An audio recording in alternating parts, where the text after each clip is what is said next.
Star news এখন অসাধারণ, একেবারে প্রাচীন জেলা কিন্তু এই যশোর, ব্রিটিশ ভারতের প্রথম জেলা, সেই জেলাটির নাম হচ্ছে যশোর। এবং একই সাথে যদি বলি, এই যশোর জেলার উপজেলা রয়েছে 8টি, এছাড়াও এখানে সংসদীয় আসন রয়েছে 6টি, প্রায় 30 লাখের মতো মানুষ এখানে বাস করে, এবং একই সাথে এই যশোরের ভোটার সংখ্যা প্রায় 24 লাখের মতো। আমরা 26-এ নির্বাচন করতে এই মুহূর্তে রয়েছে যশোরে, আর পুরো আয়োজনে আপনাদের সঙ্গে আছি আমি নাইম আবির। কারা আছেন আমাদের সঙ্গে আপনাদের জানাতে চাই, এবং আমার সঙ্গে দর্শক হিসেবে যশোরের যারা স্থানীয় জনগণ রয়েছেন, বিশেষ করে ভোটার রয়েছেন, তাদের কিছু প্রশ্ন রয়েছে আমাদের আজকের অতিথিদের কাছে, এবং আমাদেরও কিছু প্রশ্ন রয়েছে। আশা করছি আজকে যারা অতিথি রয়েছেন তারা সেই প্রশ্নের উত্তরগুলো দিবেন। শুরুতেই যদি পরিচয় করে দিতে চাই, আমার একেবারেই ডানে রয়েছেন বিএনপির জাতীয় নির্বাহী কমিটির ভারপ্রাপ্ত সাংগঠনিক সম্পাদক খুলনা বিভাগের অনিন্দু ইসলাম অমিত। আমার বাইরে রয়েছেন যশোর জেলা জামাত ইসলামীর আমির অধ্যাপক গোলাম রসুল। আমার একেবারে ডানে আরেকজন অতিথি রয়েছেন ইসলামী আন্দোলন বাংলাদেশের কেন্দ্রীয় কমিটির শিল্প এবং বাণিজ্য বিষয়ক সম্পাদক মাওলানা সোয়াইব হোসেন। এবং আমার বাইরে আরেকজন অতিথি রয়েছেন জাতীয় নাগরিক পার্টির যশোর জেলার প্রধান সমন্বয়কারী মোহাম্মদ নুরুজ্জামান। আপনাদের চারজনকেই আমাদের আজকের এই অনুষ্ঠানে স্বাগত জানাচ্ছি। আমি যদি আপনাকে দিয়ে শুরু করতে চাই জনাব অমিত, যশোরের দুঃখ বলা হয় এই ভবদহের যে জলাবদ্ধতা, এবং দীর্ঘ 40 বছরে যদি আমরা বলি, সেই 40 বছরে হাজার কোটি টাকা খরচ করা হয়েছে এই জলাবদ্ধতা নিরসন করবার জন্য, কিন্তু কাঙ্ক্ষিত ফলাফল পাওয়া যায়নি। আমরা তাদের সাথে কথা বলেছি যারা স্থানীয় অধিবাসী রয়েছে, তারা আসলে বিভিন্ন রকমের অভিযোগ দিচ্ছিল। তারা বলছিল যে এখানে এই প্রকল্পের নামে লুটপাট করা হয়েছে। এই যে যশোরের 5 আগস্টের পরে এই ভবদহের যারা বাসিন্দা রয়েছে, তাদের এই যে দুঃখ কতখানি আপনারা কাটাতে পারলেন? ধন্যবাদ আপনাকে। আপনি যে কথাটা বললেন একেবারেই সঠিক। ভবদহের এই সমস্যার কারণে আমার অভয়নগর, কেশবপুর এবং মনিরামপুরের একটা বিস্তৃত অঞ্চলের প্রান্তিক জনগোষ্ঠী দীর্ঘদিন যাবৎ তারা কষ্ট স্বীকার করছেন। আপনি নিশ্চয়ই, যেহেতু যশোরে এসেছেন, সেই মানুষগুলোর সাথে কথা বলেছেন, আপনি নিশ্চয়ই জানেন যে বিগত 91 সালে যখন ম্যাডাম খালেদা জিয়া প্রথম প্রধানমন্ত্রী হন এবং 2001 সালে যখন তৃতীয়বার প্রধানমন্ত্রী হন, আমার প্রয়াত পিতা তরিকুল ইসলাম তখন রাষ্ট্রে একটি দায়িত্বে ছিলেন গুরুত্বপূর্ণ। তখন আমরা এই ভবদহ সমস্যার সমাধান করবার জন্য যে কাজ করেছিলাম, সেই কাজটি এখনো ওই অঞ্চলের মানুষ স্বীকার করেন যে সে সময় যে কাজ হয়েছিল সেই ধারাবাহিকতার যদি পরবর্তী সরকাররা এটা বজায় রাখতো, তাহলে আজকে তাদের দুঃখ দুর্দশার যে মাত্রা, এই মাত্রাটা এই পর্যায়ে আসতো না। আমরা বারংবার আমার ওখানকার মনিরামপুর, অভয়নগর এবং আমার কেশবপুর উপজেলা বিএনপি নেতৃবৃন্দ, আমার জেলা বিএনপি নেতৃবৃন্দকে সাথে নিয়ে আমরা ওই অঞ্চলের মানুষের কাছে গেছি, এবং আমরা আমাদের সীমিত সামর্থ্যের মধ্যে থেকে আমরা তাদের সংকট উত্তরণে আমরা তাদের পাশে থাকবার চেষ্টা করেছি। বর্তমান অন্তর্বর্তীকালীন সরকারের কর্তা ব্যক্তিরা যখন এসছেন, তারা যখন এই সমস্যার সমাধান একটি সূত্র খোঁজবার চেষ্টা করেছেন, আমরা বারংবার একটা কথা বলবার চেষ্টা করেছি, আপনারা কোনো এক্সপার্টদের কাছ থেকে অপিনিয়নকে গুরুত্ব বেশি না দিয়ে ভুক্তভোগী মানুষের কথা শোনেন এবং তাদের চাহিদা মোতাবেক যদি সমস্যা সমাধান করবার চেষ্টা করেন, তাহলে এবং এই যে বরাদ্দের নাম করে যদি টাকা পয়সা লুটপাট আপনারা যদি ঠেকাতে পারেন, তাহলে আমরা মনে করি বাংলাদেশের এই ভুক্তভোগী এই জনসাধারণ তাদের এই কষ্টটা লাঘব হবে। এইটা আমরা করবার চেষ্টা করেছি। আমার দল এই মুহূর্তে সরকারে নেই, কিংবা আমাদের দলেরও কেউ জনপ্রতিনিধি নেই। এর বাইরে খুব বেশি কিছু করবার সুযোগ আমাদের এই মুহূর্তে নেই। ধন্যবাদ। আপনাকে অসংখ্য ধন্যবাদ। আমরা এবার জেলা জামাতের আমিরের কাছে আসতে চাই, একই রকম প্রশ্ন আপনাকে করতে চাই। মানে যত জায়গায় আমরা আসলে গেলাম, কাজ করলাম, সবারই একই রকম এই ভবদহের যে এই জলাবদ্ধতার বিষয়ে একই রকম প্রশ্ন, যে এটি নিয়ে আসলে কি ধরনের কাজ হবে। যদিও আমরা শুনলাম যে সেনাবাহিনীর তরফ থেকে নদী খননের কাজও শুরু হবার কথা রয়েছে, ইতিমধ্যে কিছু কাজ হতে এগিয়েছে। আপনার দল থেকে আপনারা আসলে এই সমস্যাটাকে নিয়ে কি কাজ করেছেন 5 তারিখের পরে? আসলে ভবদহ এটা শুরু হয়েছে 88 সাল থেকে। 88 সাল থেকে শুরু হয়েছে, ইতিহাস অনেক পুরাতন। তখন থেকে এই জলাবদ্ধতা নিরসনের জন্য যারা সরকার ক্ষমতায় ছিল তারা বারবার চেষ্টা করেছে। আমাদের চাচা যে কথাটা বলেছে এটা রাইট, যে বিশেষ করে 2001-এর পরে ওখানে একটা প্রজেক্ট নেওয়া হয়েছিল নদী খনন, সেটা আর্মিদেরকে দেওয়া হয়েছিল। তারা যে কাজটা করেছিল, সুন্দর করেছিল, সেখানে বেশ কিছুদিন অবস্থা ভালো ছিল। পরবর্তী পর্যায়ে আবারও বিভিন্ন প্রজেক্ট নেওয়া হয়েছে, প্রায় 1000 কোটি টাকার এ পর্যন্ত কাজের প্রজেক্ট নেওয়া হয়েছে। কিন্তু সেখানে বাস্তব সমস্যা যেটা, সেটা হচ্ছে যে দুর্নীতি। 5 আগস্টের পর থেকে এ পর্যন্ত আমরা বারবার বলছি, সেখানে আমরা ভবদহ আমডাঙ্গা খাল সংস্কার একটা আন্দোলন, আমরা একটা সংগঠন আমরা করেছি, যার মাধ্যমে আমরা সেখানে ব্যাপক জনগোষ্ঠীকে নিয়ে, জনগণকে নিয়ে আমরা জনসভা করেছি। আমরা প্রশাসনের সাথে বারবার কথা বলেছি, কিন্তু আমরা দেখেছি সেখানকার ইতিপূর্বেকার যে সমস্ত প্রজেক্ট নেওয়া হয়েছিল দুর্নীতির কারণে আর বলা যায় অদক্ষতা এবং প্র্যাকটিক্যালি জনগণের সাথে সম্পৃক্ততা কম, আর কিছু সামাজিক সাংস্কৃতিক সংগঠনের সেই সমস্ত জায়গায় যখনই অর্থ বরাদ্দ হয় তখন তারা এসে লাফ দিয়ে পড়ে এবং তারা বলা যায় সেখান থেকেও তারা দুর্নীতি করেছে। রাজনৈতিক ছত্রছায়ায় যে সমস্ত প্রজেক্টগুলো করা হয়েছে সেখান থেকে দুর্নীতি করা হয়েছে। বিশেষ করে এই দুর্নীতি অদক্ষতার কারণে সেখানকার জলাবদ্ধতা দূর করা সম্ভব হয়নি। প্রায় 150 গ্রাম, কয়েক লক্ষ মানুষ কিন্তু আজকে ক্ষতির মধ্যে আছে। তো 5 আগস্টের পরে আমরা এলাকা পরিদর্শন করেছি, জনগণের সাথে আমরা কথা বলেছি, সেখানকার প্রকৃত সমস্যা সমাধানের জন্য প্রশাসন যারা ঊর্ধ্বতন কর্তৃপক্ষ পরিদর্শনে এসেছে তাদের সাথে আমরা কথা বলেছি যে এটা দূর করতে গেলে আমডাঙ্গার খাল যেটা আছে এটা সংস্কার করতে হবে, এটা মেন। কারণ আমডাঙ্গা খালকে যদি আমরা সংস্কার করতে পারি তাহলে এই এলাকার অনেকগুলো বিল আছে, যে বিলের পানি ভবদার এই পাশে যে বিলগুলো আছে এই বিলের পানি আমডাঙ্গা দিয়ে আমাদের ভৈরব নদীতে চলে যেতে পারে, কিন্তু সেটা এখনো ঠিক সেই ধরনের ব্যবস্থা গ্রহণ করা হয়নি। তো আমাদের পরামর্শের কারণে সেখানে রিং একটা দিয়ে একটা ব্যবস্থা করা হচ্ছে যাতে দ্রুত পানি নিষ্কাশন হতে পারে। আমাদের পক্ষ থেকে সর্বশেষ যে বরাদ্দ ওখানে এসেছিল 136 কোটি টাকা, সেখানেও আমরা বলেছিলাম এই টাকার কাজ অবশ্যই আর্মিদের কাছে দিতে হবে। আমরা যদি এখানে জনগণের কাছে বা কোনো কন্ট্রাক্টরের কাছে দিই তাহলে সেই কাজ কিন্তু সিংহভাগ টাকা লুটপাট হবে। যাই হোক, আমাদের পরামর্শের কারণে প্রশাসন সেখানে কাজটা আর্মিদের কাছে দিয়েছে, তার উদ্বোধন করেছে এবং সেই কাজটা চলছে। তো আমাদের পক্ষ থেকে সহযোগিতা আছে, আমরা পরামর্শ দিয়েছি, আমরা এলাকার জনগণের সাথে আমরা ছিলাম, আসি এবং থাকবো। আমরা এটা কিন্তু আমার এলাকায় বেশি, আমি যে নির্বাচনী এলাকা যখন 4 এলাকার মধ্যে কিন্তু সব থেকে বেশি এখানে সুন্দর একটা ইউনিয়ন আছে, এরপরে আমাদের সোলচিয়া ইউনিয়ন আছে, পায়রা ইউনিয়ন আছে, নোয়াপাড়া পৌরসভা আছে, এর প্রায় 40-50টা গ্রাম প্লাবিত। কাজে আমি সেখানে নিয়মিত যাই, প্রত্যেকটা বাড়িতেই পানি, রান্নাঘরে পানি, তার বাথরুমে পানি। আমি তো প্রায় সুন্দর ইউনিয়ন থেকে যাই, মানুষের দুর্দশা যে কঠিন অবস্থা সেটা আমি দেখতে পাই। রাস্তার পরে মানুষ দাঁড়ায় থাকে, পাকা রাস্তার পরে মানুষ রাত 10টা-11টা পর্যন্ত থাকে। আমি বলি কি ব্যাপার, বাড়ি যাবো কি করে? অর্থাৎ আমি যখন বাড়ি যাব 4 পার হয়ে বাড়িতে যাব, যাই কোনো গদি খাটের পরে শুয়ে থাকবো। এইটা এই যে দুরবস্থা, এই যে দুর্দশা আমরা দেখে প্রশাসনকে বলছি এবং আমরা সমস্যার সমাধানের জন্য আমাদের যে ক্ষুদ্র পরিসর তাতে আমরা চেষ্টা করে যাচ্ছি। আমি যদি মাইক্রোফোনটা ইসলামী আন্দোলন বাংলাদেশের যিনি নেতা রয়েছেন তাকে একটু জানতে চাই যে দুইজন ওনারা তো বললেন যে সমস্যাগুলো কিভাবে হলো বা সমস্যার সমাধানে তারা কি কাজ করেছে। আমি যদি আপনাকে একটু জানতে চাই যে নদী এই যে খনন করা অথবা এই যে জামাতের আমির যেটি বললেন একটি খালের কথা, সেটি যদি সংস্কার করা যায় তাহলে এই সমস্যার খানিকটা হয়তো মুক্তি মিলতে পারে। কিন্তু এই যে যারা নদী দখল করা বা একই সাথে যদি আমি বলি যে নদী ভরাট করা, অপরিকল্পিতভাবে বিভিন্ন রকমের এখানে দোকানপাট তৈরি করা হয়েছে, আমরা যতক্ষণে দেখলাম, এইটা নিয়ে আপনারা কোনো কাজ করেছেন কিনা বা এটিকেও আপনারা এই ভবদহের মানুষের যে এই সমস্যা সমাধান হচ্ছে না তার কারণ মনে করেন কিনা? যে যশোর অঞ্চল এবং খুলনার কিছু অঞ্চল, সাতক্ষীরার কিছু অঞ্চল নিয়েই মূলত জলাবদ্ধতা হয়েছে এবং এখানে কম বেশি 1.5 কোটি মানুষ এর সাথে সংশ্লিষ্ট। এটা আসলে জলাবদ্ধতা কি? পানিবদ্ধতা। পানি নিষ্কাশন হলে এর সমাধান হয়ে যাবে। তো পানি নিষ্কাশনের সমস্যাটা কোথায়? আমাদের তো এদেশে যশোর একটা উঁচু জায়গা, এর মূলত সমস্যা হলো অত্যন্ত প্রবীণ অভিজ্ঞ 2জন ব্যক্তি বলেছেন আমার পূর্বেই যে টাকার প্রপার ইউটিলাইজ না হওয়াটা। তো এই টাকার প্রপার ইউটিলাইজ হওয়ার পরিবেশ সৃষ্টি হলে এই জলাবদ্ধতা এর চেয়ে আরো হাজার সমস্যার সমাধান হবে, করা সম্ভব। এক ধরনের দুর্নীতি লুটপাট তো হয়েছে, সেটি আমরা দেখেছি, কিন্তু এই যে নদীর শাসন করা, নদী খনন করা, বালু উত্তোলন করা এবং একই সাথে অবৈধ স্থাপনা তৈরি হওয়া, এই বিষয়গুলোকে আপনি দায় দেখেন কিনা? এই বিষয় অবশ্যই দায়, সবকিছুই তো দুর্নীতির সঙ্গে সম্পৃক্ত, যেগুলো এখানে আলোচনায় আসছে এবং যে 2জন ভদ্রলোক পলিটিক্যাল ফিগার আলোচনা করলেন, মূলত হলো যে দুর্নীতির সঙ্গেই এর মূল উৎস হিসাবে আমরা চিহ্নিত করতে পারি। আমি একটু এনসিপির নেতার কাছে আসতে চাই, নুরুজ্জামান আহমেদ, আপনি যদি মাইক্রোফোনটা একটু ওনাকে।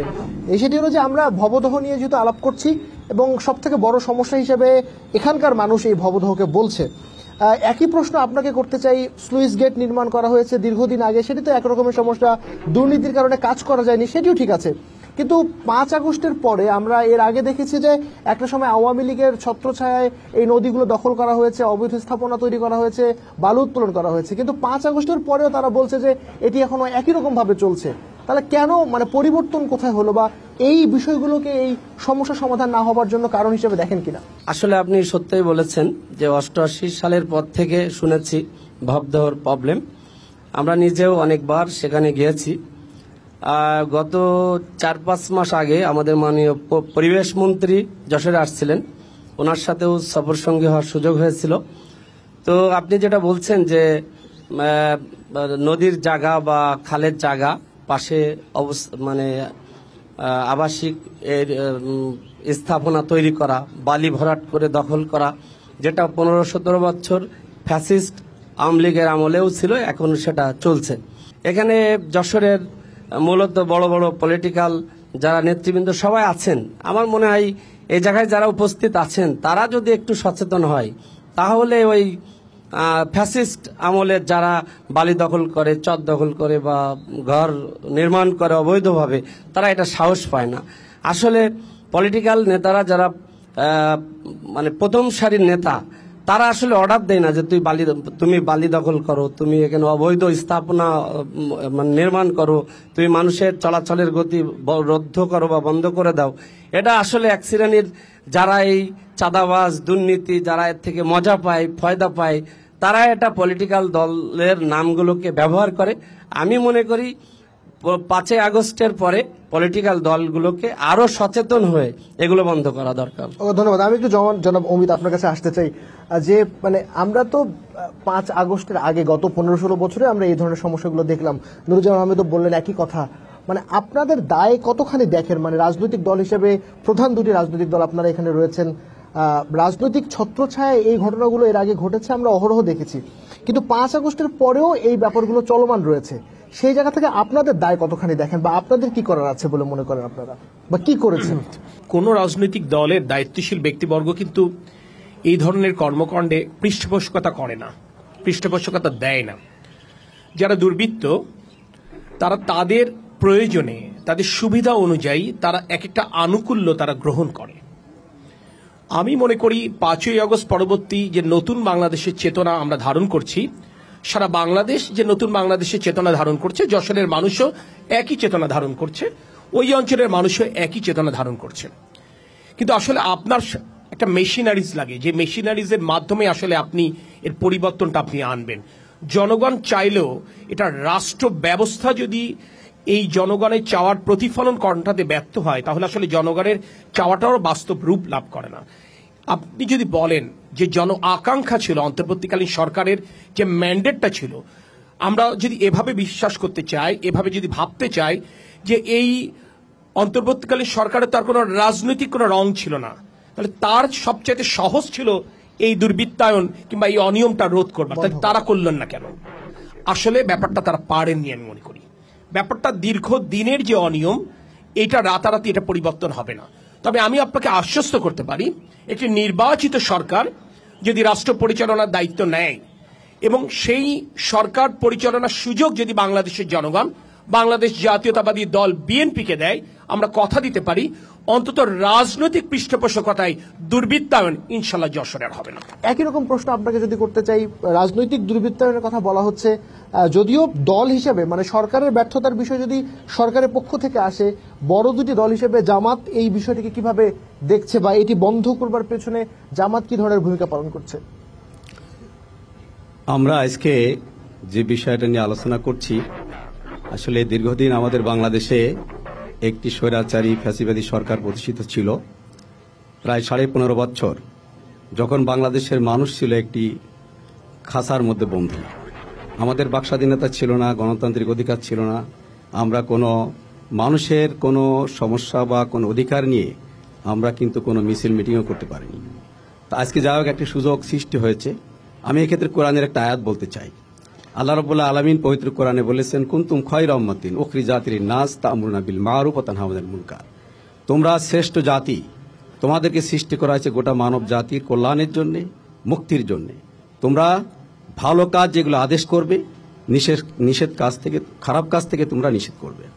এই ভালো কাজের আদেশ এবং খারাপ কাজ বন্ধ করতে গেলে, নিষেধ করতে গেলে পাওয়ার প্রয়োজন। পাওয়ার ছাড়া কিন্তু এটা হয় না। আমি যদি ছোট্ট একটা উদাহরণ দিই, দড়াটোনায় আমি যখন যাব, একদম ট্রাফিক হাত নেড়ে দাঁড়ায় থাকে, সাথে সাথে সব গাড়িগুলো কিন্তু দাঁড়ায় যায়। এটা আছে রাষ্ট্র, তার একটা পাওয়ার আছে, একটা শক্তি আছে। তা আমরা আজকে দীর্ঘ 15.5 বছর যে জঞ্জাল, যে অবিচার, যে অত্যাচার, যে দখলবাজি আমরা দেখছি, এটা যদি আমরা বন্ধ করতে চাই, তাহলে অবশ্যই রাষ্ট্রীয় পাওয়ার ছাড়া কিন্তু এটা বন্ধ হবে না।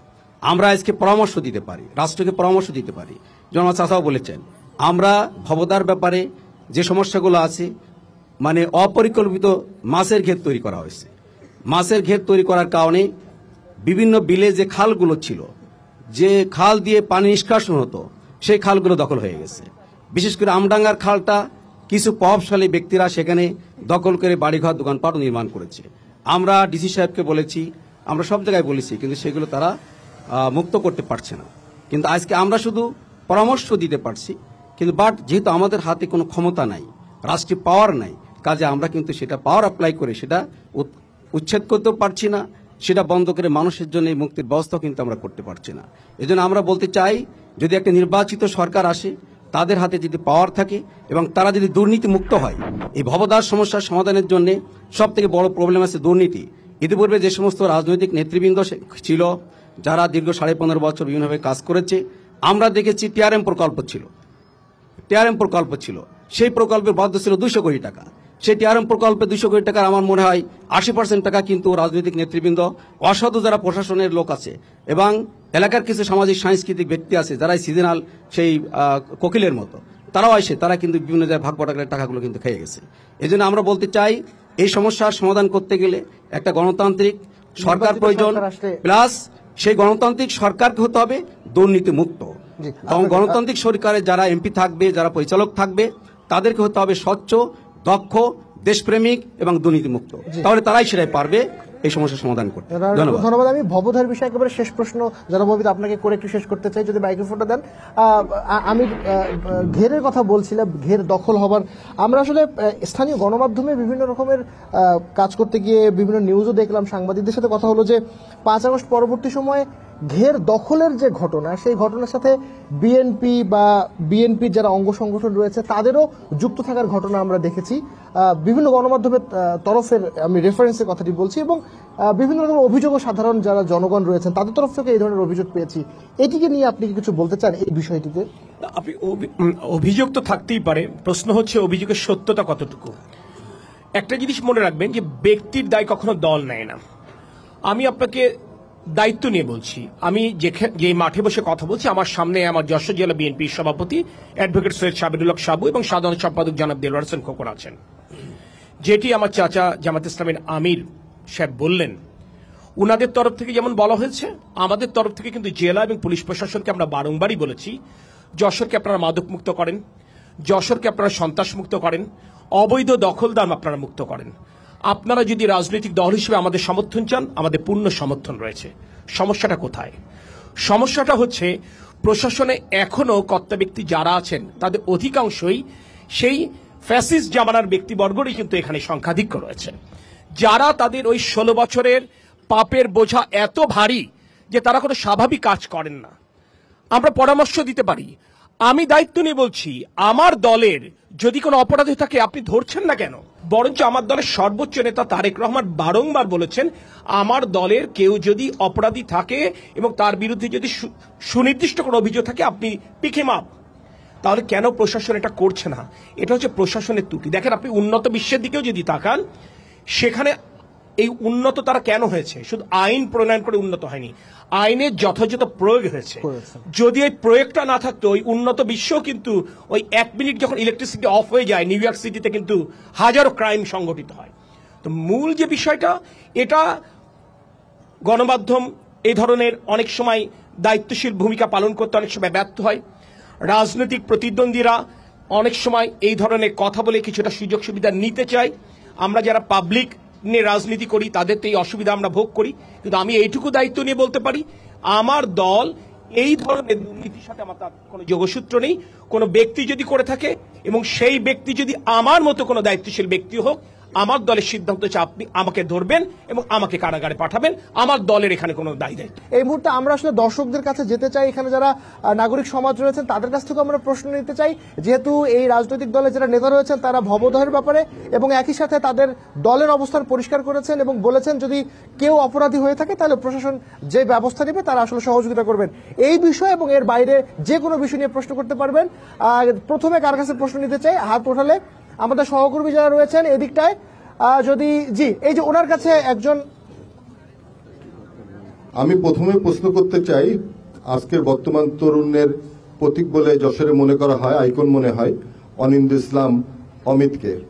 আমি তার কাছে জানতে চাচ্ছি যে যদি তিনারা ক্ষমতায় আসেন তাহলে যশোরকে, আমি যেহেতু যশোর বিষয়ে কথা বলছি, তো যশোরকে সিটি কর্পোরেশন ঘোষণা করার কিংবা সিটি কর্পোরেশন করার জন্য তেনারা কতটুকু আন্তরিক হবেন। দ্বিতীয়, দুর্নীতির ব্যাপারে ইতিমধ্যে আমরা জেনে গেছি যে তিনি কিংবা তেনার সংগঠন একদম জিরো টলারেন্স হিসেবেই এটাকে করা হচ্ছে। আমি যশোর, জানেন যে যশোরে একটা সরকারি হাসপাতাল আছে, এই হাসপাতালে দুর্নীতি রন্ধে রন্ধে। এই হাসপাতালকে একটি আধুনিক মানের হাসপাতাল হিসেবে গড়ে তুলতে তিনি এবং তিনার দল কতটুকু আন্তরিক হবেন। সিটি কর্পোরেশন বিষয়ে আপনার ভাবনা বা আপনার দলের ভাবনা? আসলে আমি যশোরের মানুষ হয়েও একটা কথা বলবো, আমরা না যশোরের মানুষ কিছুটা চুপচাপ দীর্ঘদিন যাবতই আমরা নিজেদের দাবিটাও খুব যথাযথভাবে উপস্থাপন আমরা করি না, এবং নিজেদের প্রয়োজনটাও অনেক সময় বুঝি না, কিংবা সেই বুঝলেও সেটা আমরা চিৎকার করে বলতে জানি না। আপনি যেটা বললেন যে সিটি কর্পোরেশনের দাবিটা অনেক দিন থেকে আছে, একেবারে বিনয়ের সাথে আমি বলবো এই দাবির খুব তীব্র বহিঃপ্রকাশ কিন্তু আমরা দেখিনি। বিষয়টা হচ্ছে আমরা তো একটা গণতান্ত্রিক রাষ্ট্র প্রত্যাশা করছি, তো সেই গণতান্ত্রিক বাংলাদেশে যদি যশোরের মানুষের জন্য আমার কিছু করবার সুযোগ যশোরের মানুষ আমাকে দেন, আমি প্রথম কথা যশোরের মানুষের সাথে বসতে চাইব, যশোরের বিভিন্ন শ্রেণী পেশার মানুষের সাথে বসতে চাইব। কারণ আমি সাম্প্রতিককালে দেখলাম যে মাননীয় প্রধান উপদেষ্টা প্রেস সচিব শফিক সাহেব বললেন যে আসলে বৃহত্তর যশোরকে কেন্দ্র করে তো একটা বিভাগও হতে পারে, কেন বিভাগ হচ্ছে না?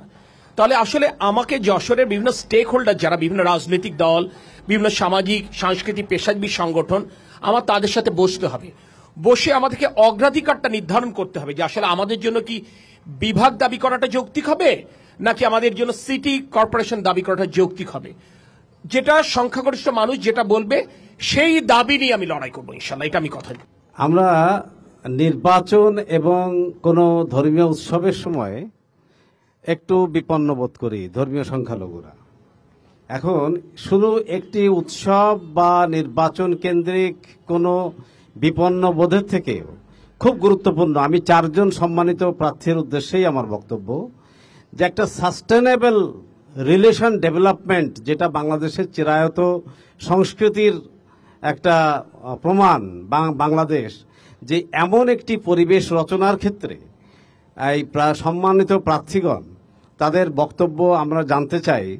যে পবিত্র আজানের ধ্বনি, পবিত্র গির্জার ঘণ্টার ধ্বনি, মন্দিরের ঘণ্টার ধ্বনি, প্যাগোডার ঘণ্টার ধ্বনি, সব মিলেমিশেই তো বাংলাদেশ।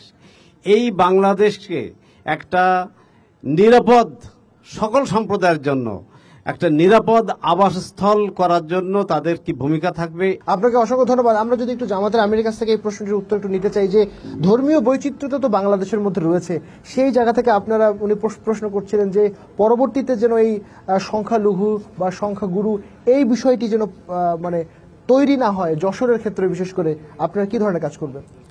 বাংলাদেশ জামাত ইসলামী যদি অবাধ নিরপেক্ষ একটি নির্বাচনের মাধ্যমে দেশের দায়ভার গ্রহণ করতে পারে, দেশ পরিচালনা করার দায়িত্ব পাই, অবশ্যই আমরা বাংলাদেশে সাম্প্রদায়িক সম্প্রীতি যেটা আছে এটা আরো অটুট করার চেষ্টা করব, আরো গভীর করার চেষ্টা করব। বাংলাদেশ কিন্তু শত শত বছর ধরে একটি সাম্প্রদায়িক সম্প্রীতির দেশ, যেটা আমরা সবাই জানি। যে দেশে আজানো হয়, তারপরে মন্দির থেকে তাদেরও যে ধর্মীয় যে এটা উলুধ্বনি সেটাও হয়, এরপরে প্যাগাটাও আছে। আমরা এখানে দেখতে পাই যে আমরা একসাথে একই স্কুলে আমরা লেখাপড়া করেছি, একই বাজারে আমরা বাজার করি, একই মাঠে চাষবাস করি, এক দোকানে আমরা চা খাই, এক দোকানে আমরা খাওয়া দাওয়া করি। আমরা যখন বাজার করতে যাই তখন বাজারে তো কোনো দোকানদারকে আমরা জিজ্ঞাসা করি না যে তোমার নাম কি, তোমার নাম উত্তম কুমার না তোমার নাম আব্দুর রহিম, আমরা দেখি মালটা কোথায় ভালো। কাজেই আমরা যেভাবে এখানে চলাফেরা করি, আমরা চাই বাংলাদেশ জামাত ইসলামী আমাদের মধ্যে এই সাম্প্রদায়িক সম্প্রীতি আরো গভীর হোক, আরো অটুট হোক। আপনারা 5ই আগস্টের পর থেকে এই পর্যন্ত দেখেছেন বাংলাদেশ জামাত ইসলামী আমার দেশে যে সমস্ত সনাতন ধর্মের ভাই এবং বোন আছে তাদের পূজা উৎসব পালনের জন্য 2টা পূজার মধ্যে দুর্গাপূজা গেছে, 2টা পূজা বা তাদের ব্যবসা প্রতিষ্ঠান, তাদের অন্য ধর্মীয় অনুষ্ঠান, তাদের জীবনযাত্রা স্বাভাবিক রাখার জন্য জামাত ইসলামীর আমির ডাক্তার শফিকুর রহমানের নির্দেশে আমরা বাংলাদেশের সকল জায়গায় আমাদের সনাতন ধর্মের ভাই এবং বোনদের পাশে আমরা ছিলাম। আপনি জানেন না, গত কয়েকদিন আগে যে পূজাটা হলো, এই পূজায় আমি ব্যক্তিগতভাবে আমার বাগারপাড়া অভয়নগর বা বিভিন্ন এলাকার আমি 65টা মন্দিরে আমি গিয়েছি এবং সেখানে তাদেরকে আমি ধন্যবাদ জানাইছি। তারা কেমনভাবে পূজা করছে সেটা আমি দেখেছি, আমাকে পেয়ে তারা অনেক খুশি হয়েছে। এই জন্য আমরা চাই, বাংলাদেশ জামাত ইসলামী সবসময় চাই যে বাংলাদেশ একটা সাম্প্রদায়িক সম্প্রীতির দেশ, সেটা অটুট থাকুক, গভীর থাকুক, আবার সাম্প্রদায়িক সম্প্রীতি আরো গভীর হোক, আমরা যাতে একসাথে বসবাস করতে পারি, ধর্মীয় উৎসব পালন করতে পারি, সেটি আপনাদের আমাদের চাওয়া। মধ্যে যাতে কোনো বিভেদ বৈষম্য না থাকে। কাজেই এটা আমরা সবসময় চাই। আর আরেকটা কি বিষয় বললাম, আপনি কি স্বাস্থ্য খাতের বিষয়টা একটু অ্যাড্রেস করতে চান? স্বাস্থ্য খাতের বিষয়টা হচ্ছে একটু অ্যাড্রেস করতে চাই। আমার বাগারপাড়া অভয়নগর বসুন্ধরা এলাকার অবস্থা দিয়েই আমার বাগারপাড়া এবং অভয়নগর দুটো হাসপাতাল আছে যা 50 শয্যা বিশিষ্ট। প্রায় 40-45 বছর আগে এই হাসপাতালগুলো করা, এর কোনো সিট বৃদ্ধি করা হয়নি। আমি সেখানে দুইটা হাসপাতালে গিয়েছি, হয়তো সেখানে পোস্ট আছে 14টা, ডাক্তার আছে 7 জন, তার প্র্যাকটিক্যাল ফিল্ডে আছে 3 জন, আর 4 জন ডিপ্রেশনে হয়তো সদর হাসপাতালে চাকরি করে। প্র্যাকটিক্যালি সেখানে হয়তো একজন প্যারামেডিক্যাল ডাক্তার রুগী দেখতেছে, বিভিন্ন বিষয়ের উপরে 400-500 রুগী আসছে, কিন্তু দেখভাল করার কোনো ডাক্তার নাই। আমাদের গ্রামগঞ্জে যে কমিউনিটি ক্লিনিকগুলো আছে, আমি চাই বাংলাদেশের প্রতিটা কমিউনিটি ক্লিনিককে স্বাস্থ্য সেবার ক্ষেত্রে আরো উন্নত করতে, প্রতিটা জায়গায় যদি আমরা ভালো একজন ডাক্তার দিতে পারি, গ্রামের সাধারণ খেটে খাওয়া মানুষগুলো, অসচ্ছল মানুষগুলো এই কমিউনিটি ক্লিনিকে এসে তারাও চিকিৎসা নিতে পারে। আমরা শহরে আছি, আমরা দ্রুত একটা হাসপাতালে যেতে পারি, কিন্তু গ্রামের একটি মানুষ ওই অভয়নগর, বাগারপাড়া বা আমার সারসার বিভিন্ন জায়গার একটা মানুষ কিন্তু তার ট্রিটমেন্টের জন্য যশোরে আসতেই কিন্তু তার 500 টাকা খরচ হয়ে যায়। তারপরে তার এখানে ডাক্তারের ফি দিতে হবে, পরীক্ষা করতে হবে। কিন্তু আমরা যদি লোকালি হাসপাতালগুলো আরো শয্যাগুলো যদি বাড়াইতে পারি, আরো ভালো ডাক্তার দিতে পারি, তাহলে গ্রামের মানুষগুলো কিন্তু ওখানে সহজেই তার চিকিৎসা সেবা পেতে পারে। শহরের উপর চাপ কমবে। আর শহরের উপরে চাপ কমবে। জি, আমি আপনাকে সেটাই চাই যে আমরা যদি সেই দায়িত্ব পাই, অবশ্যই বাংলাদেশের প্রতিটা উপজেলাকে স্বাস্থ্যর জায়গা থেকে আমরা আরো 100 শয্যা বিশেষ উন্নীত করে আরো বিশেষজ্ঞ ডাক্তার দিয়ে আমরা সেখানে চিকিৎসা সেবা দিতে চাই। গ্রামের প্রতিটা কমিউনিটি ক্লিনিককে আমরা সেখানেও কিন্তু ডাক্তার দিয়ে মানুষের, গরিব মানুষ যারা আর্থিক অসচ্ছল মানুষ, তাদের চিকিৎসা সেবা দিতে চাই। জি, জনাব, আর আপনাকে দুর্নীতি ধন্যবাদ। যেটা আছে সেটা তো আমি আগেই বলেছি, বাংলাদেশের দুর্নীতি রন্ধ্রে রন্ধ্রে, প্রতিটা অফিসে প্রতিটা জায়গায় কিন্তু দুর্নীতি। এক্ষেত্রে আমি আগেই বলেছি, যারা দেশ পরিচালনার দায়িত্বভার গ্রহণ করবে তারা যদি দুর্নীতি মুক্ত হয়, তাহলে দুর্নীতি কিন্তু বন্ধ করা সম্ভব। জনাব নুরুজ্জামান, একই রকম প্রশ্ন আপনার কাছেও, যে ধর্মীয় সম্প্রীতির ব্যাপারটি খুব সংক্ষেপে যদি বলেন, এরপরে আপনার জন্য আমার আরেকটা প্রশ্ন আছে। ধন্যবাদ। ধর্মীয় সম্প্রীতি এটা আবহমান কাল থেকে আমরা দেখে আসছি। আমরা যখন স্কুলে, প্রাইমারি স্কুলে পড়ছি, সেখানে আমাদের হিন্দু সম্প্রদায় ভাইদের সাথে আমরা একাকার হয়ে মিলেমিশে লেখাপড়া করছি। আমি নিজেও হিন্দু অধ্যুষিত স্কুলের ছাত্র, সম্মিলনী ইনস্টিটিউশন, সেখানে আমার বন্ধু বান্ধব হিন্দু ছিল। তা আমরা ছোটবেলার থেকে দেখে আসছি যে এই সম্প্রীতির দেশ বাংলাদেশ, সম্প্রীতির শহর যশোর। এবং আমরা গত 2টা দুর্গাপূজার আমরা এই সরকারের আমলে অবজারভেশন করলাম। সেখানে আমাদের টিম বিভিন্ন পূজা মণ্ডপে যে তাদের সুখ দুঃখ ভাগাভাগি, তাদের সাথে শেয়ারিং করা, তাদের পাশে থাকা, এটা জাতীয় নাগরিক পার্টি এনসিপি এটা করছে। এবং আগামীতেও বাংলাদেশে আমরা এই এটি ধর্মীয় আপনারা বজায় রাখবেন। আপনার কাছে যেটি আমার জানবার বিষয় সেটি হলো যে আমরা তো বিভিন্ন রকম আলোচনা করছিলাম 5 আগস্ট পরবর্তী সময়ে এনসিপি, এই পরবর্তীতে এনসিপি গঠিত হলেও যারাই এনসিপি করছে তারাই তো একটা বড় স্টেক হোল্ডার ছিল এই আন্দোলনের। এবং পরবর্তীতে সময় যখন আমরা দেখলাম 5 আগস্টের পরে যখন আপনারা দল গঠন করলেন, আপনাদের উপদেষ্টারা, আপনাদের তরফ থেকে উপদেষ্টা গেল সরকারে, যশোরেও এনসিপির বিরুদ্ধে আমরা বেশ কিছু অভিযোগ পেয়েছি। এই ধরনের হাটের ইজারার ক্ষেত্রে, সিন্ডিকেটের ক্ষেত্রে, সবজির বাজারের বিভিন্ন রকমের অভিযোগ আমরা পেয়েছি। এবং একই সাথে আমরা দেখলাম যে আপনাদের তরফ থেকে কিছু পদত্যাগও করেছেন, যে এই যে প্রত্যাশা পূরণ করতে ব্যর্থ হওয়া বা এই ধরনের অভিযোগগুলো মাথায় নিয়ে, এটি নিয়ে আপনি কি কিছু বলতে চান কিনা? জি, ধন্যবাদ। আমরা আসলে বৈষম্য বিরোধী আন্দোলনটা ছিল সর্বদলীয় মানুষের অংশগ্রহণ। এবং আপনার সঙ্গে বোধহয় বৈষম্য বিরোধীর একটা জি, জি। জটিলতা তৈরি হয়েছিল। তো এখানে জাতীয়তাবাদী দল, বিএনপি, জামাত ইসলামী সহ বিভিন্ন স্টেক হোল্ডার যারা ছিল জুলাইয়ের, তারা সবাই মিলে আন্দোলনটা করা। সেখানে কেউ কেউ আবার তাদের নিজস্ব দলে ফিরে গেছে। তো আমি যেহেতু ছাত্র না, আমি একজন ব্যবসায়ী, তা আমি যখন জুলাইয়ের সাথে মিলেমিশে একাকার আন্দোলন সংগ্রামে পিছন থেকে হোক সামনে থেকে হোক নেতৃত্ব দিয়েছি, সেখানে আমার জুলাইয়ের স্টেক হোল্ডারদের সাথে দ্বিমত হতে পারে, বাট তাদের সাথে আমার কোনো বৈষম্য না, আমার প্রশ্নটি হচ্ছে যে 5 আগস্ট পরবর্তী সময়ে আপনাদের বিরুদ্ধে যশোরে বিভিন্ন ইজারা, হাটের সিন্ডিকেট, বাজারের সিন্ডিকেট, এই ধরনের অভিযোগ রয়েছে, সেটি নিয়ে আপনাদের অবস্থান কি? এটা অভিযোগ রয়েছে আমাদের কাছে, যেটা আসছে সেটা আমরা সাংগঠনিক ডিসিশন নিয়েছি। আপনি নিজেই বললেন অনেকে পদত্যাগ করছে আমাদের সাথে আলোচনা করে। এজ এ প্রধান সমন্বয়কারী হিসেবে আমি প্রকাশ্যেই বলতে পারি, আমার নামে যদি কোনো অভিযোগ থাকে আমি এটার উত্তর দিব। এনসিপি তো শুধু আপনি একজনের দল নয়, মানে আপনার দলের বাকিদের, যেমন বিএনপির যিনি নেতা তিনি বললেন যে কারো বিরুদ্ধে প্রশাসন ব্যবস্থা নিতে পারে, এই ধরনের কি কোনো আপনি দিতে পারেন? Thank you. সেটা হচ্ছে জাতীয় নাগরিক পার্টি এনসিপি, এদের যদি কোনো হাট দখল বা কাঁচা বাজারের ব্যাপারটা বলছেন, এ ধরনের নিউজ আমার কাছে আসে নাই।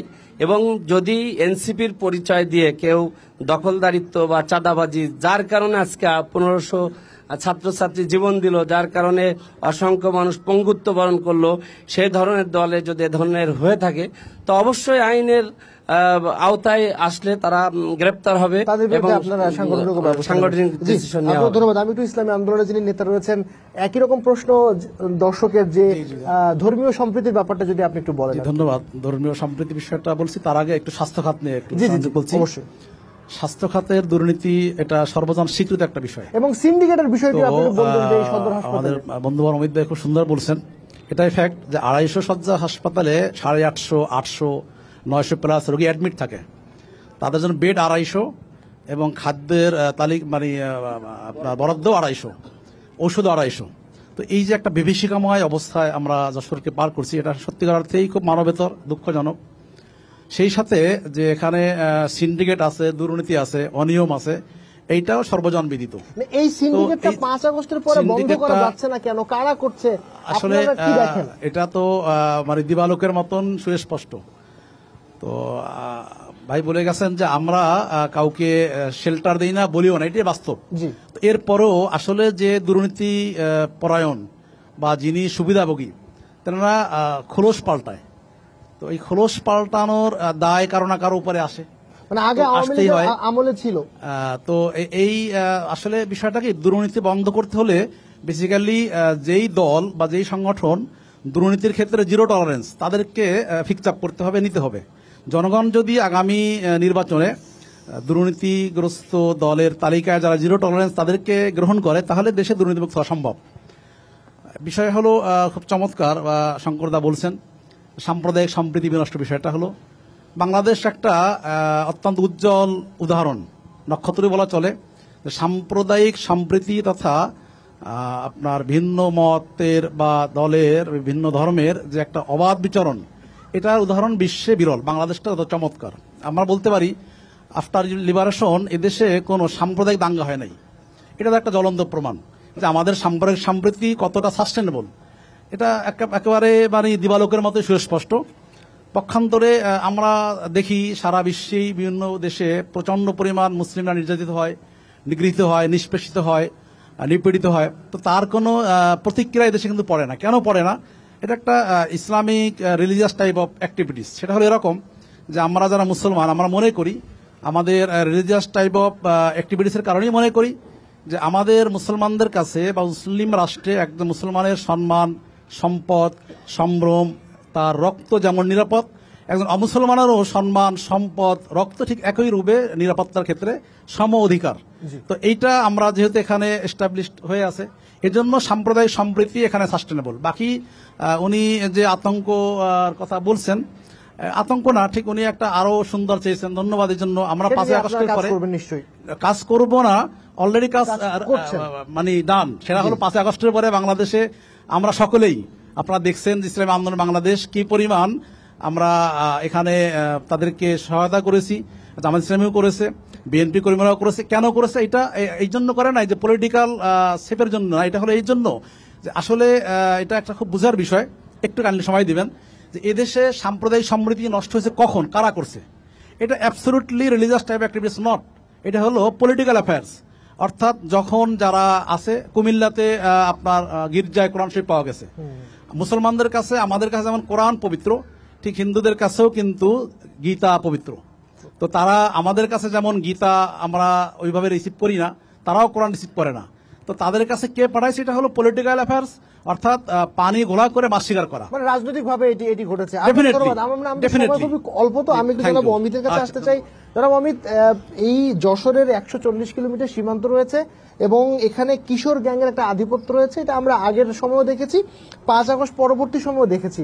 এবং এই যে সিন্ডিকেটের বিষয়টি আসলো, হাসপাতালের সিন্ডিকেটের বিষয়টি এখানে আসলো, এবং এই যে কিশোর গ্যাংয়ের রাজনৈতিকভাবে তাদেরকে হাতিয়ার হিসেবে ব্যবহার করা, সামনে নির্বাচন, অস্ত্রের ঝনঝনানি আছে, বিএনপির এই দায়িত্বশীল ভূমিকা কেমন হতে পারে, বা যেহেতু অভিযোগের তীর বিএনপির দিকেও রয়েছে, এই বিষয়গুলোকে আপনারা কিভাবে ডিল করবেন? 5ই আগস্ট পরবর্তী সময়ে আমি আমার জেলা বিএনপির প্রেসিডেন্ট এবং সেক্রেটারিকে সাথে নিয়ে তৎকালীন এসপি মহোদয়ের সাথে কিশোর গ্যাং যশোরে যারা পরিচালনা করেন, আওয়ামী লীগ আমলেই উত্থানটা কিশোর গ্যাংয়ের বার অন্তত তৎকালীন আওয়ামী লীগ আমলেই যারা কিশোর গ্যাং অপারেট করেছে, পত্রপত্রিকার এই গণমাধ্যমের বন্ধুরা যাদের নাম পর্যায়ক্রমে লিখেছে, পেপার কাটিং সহকারে আমরা একটা ফাইল ওনাদেরকে দিয়েছিলাম।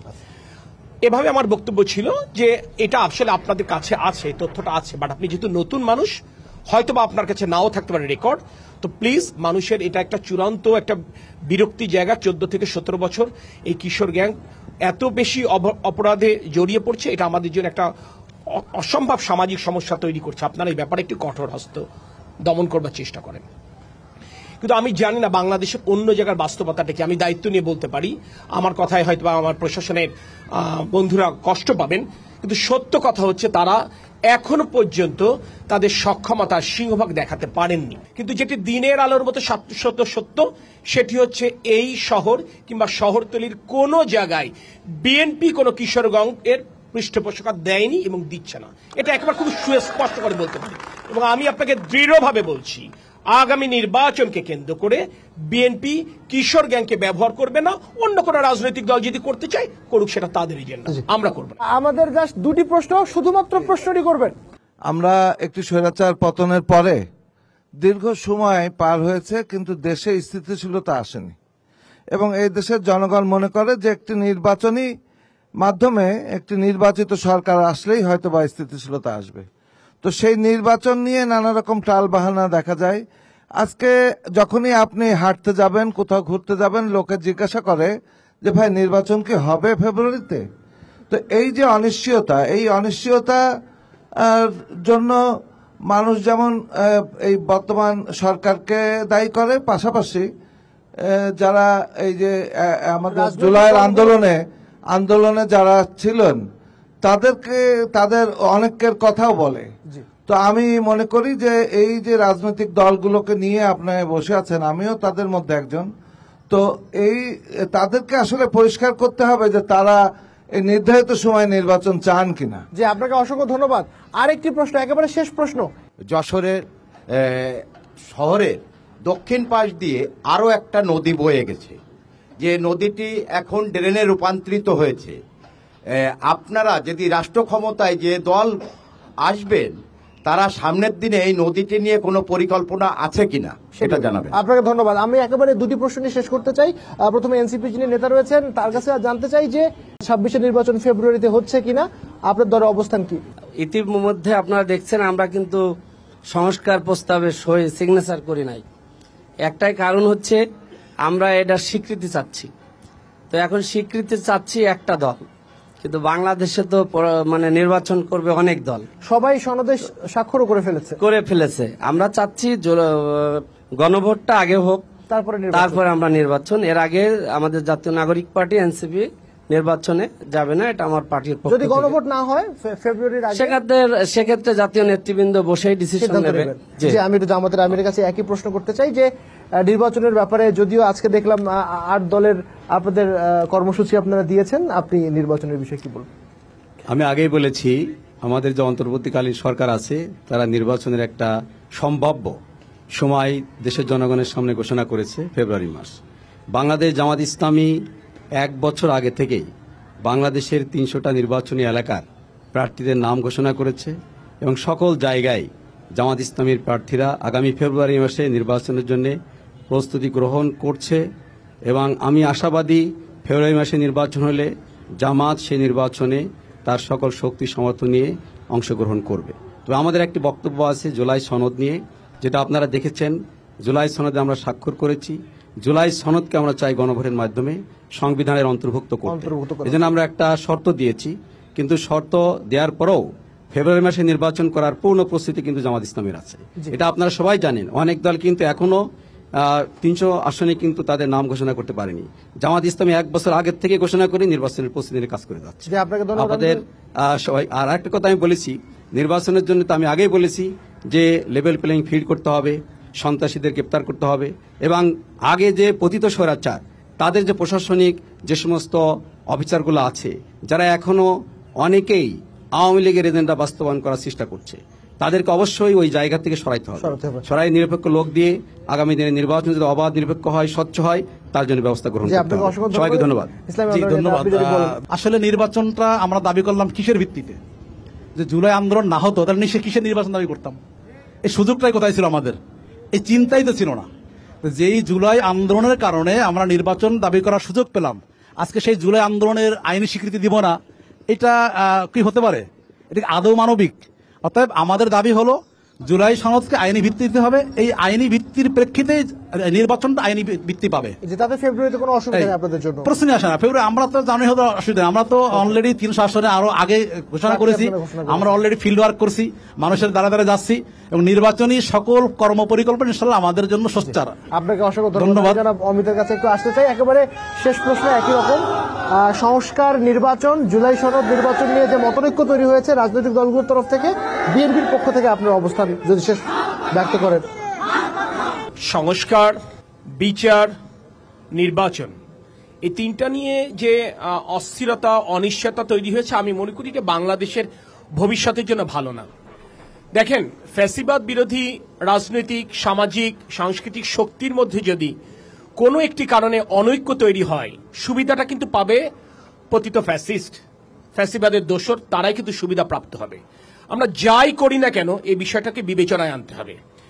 আমার অন্যান্য রাজনৈতিক দলের নেতৃবৃন্দ যে কথাটি বললেন, জুলাই সনদের আইনি ভিত্তি নিয়ে কারোর বিচলিত হবার কিছু নেই। বাংলাদেশ জাতীয়তাবাদী দল ও জুলাই সনদের আইনি ভিত্তি দিতে চায়, এ ব্যাপারে কারোর বিচলিত হবার কিছু নেই। এবং আমি শুধু একটা কথা বলি, দীর্ঘ 16 বছর ফ্যাসিবাদ বিরোধী আন্দোলনে সবচাইতে ক্ষতিগ্রস্ত রাজনৈতিক দল হচ্ছে বাংলাদেশ জাতীয়তাবাদী দল।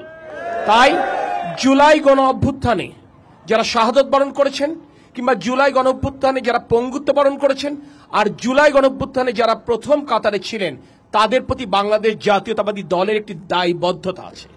সেই দায়বদ্ধতার জায়গা থেকে বাংলাদেশ জাতীয়তাবাদী দল, বিএনপি, আমার চাচা, আমার ভাই, ওনারা বারবার বলছেন ওনারা যদি রাষ্ট্র পরিচালনার দায়িত্বে যান তাহলে এই করবেন।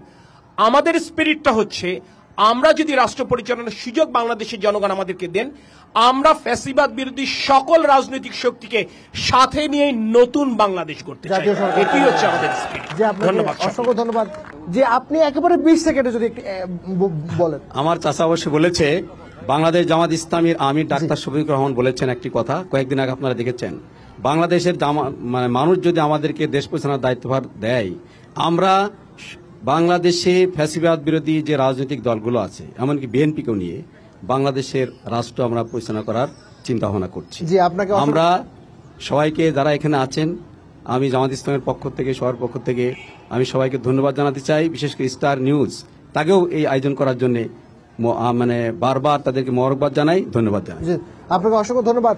দর্শক, আমরা আসলে যে 4 জন দলের 4 জন প্রতিনিধি যশোরের যারা আসলে প্রতিনিধিত্ব করেন তাদের কথা শুনছিলাম, এবং তারা একটি জায়গায় এসে স্পষ্ট করে বলেছেন যে তাদের দলের পক্ষ থেকে চাঁদাবাজি থেকে শুরু করে যশোরের মানুষের যে ধরনের সমস্যা, বিশেষ করে ভবদহর ব্যাপারটি এখানে এসছে, এছাড়াও স্বাস্থ্য সমস্যার কথা এসছে, মেডিকেল কলেজের কথা এসছে, এবং আরো বিভিন্ন বিষয়ে কথা বলার সুযোগ ছিল, সময়ের অভাবে হয়নি। যেমন সবজি সব থেকে বেশি যশোরে এখানে চাষাবাদ হয়, একই সাথে মাছের পোনা এখানে তৈরি হয়, যশোরের বিমানবন্দর রয়েছে, সেই বিভিন্ন বিষয়ে এখানে বাদ পড়ে গেল আজকের আলোচনায়। আমাদের সময় স্বল্পতা রয়েছে, তবে আমরা আশা করতে পারি আজকের এই জনপ্রতিনিধি তারা যে ধৈর্যের পরিচয় দিলেন এবং প্রশ্নের সম্মুখীন হলেন এবং তাদের মতামত ব্যক্ত করলেন, তারা আসলে সবাই মিলে নতুন যে বাংলাদেশ তৈরি হবে, যেই ক্ষমতায় আসুক না কেন, যেই দায়িত্ব পাক না কেন, সবাই যেন একসাথে থাকেন। আজকের এই অনুষ্ঠানটি দেখতে হলে চোখ রাখতে হবে স্টার নিউজে। আজ সন্ধ্যা 7টায় দেখা হবে 26-এর নির্বাচনের নতুন কোনো জেলায়। সেই পর্যন্ত ভালো থাকুন, সুস্থ থাকুন, সুন্দর থাকুন। ধন্যবাদ সবাইকে।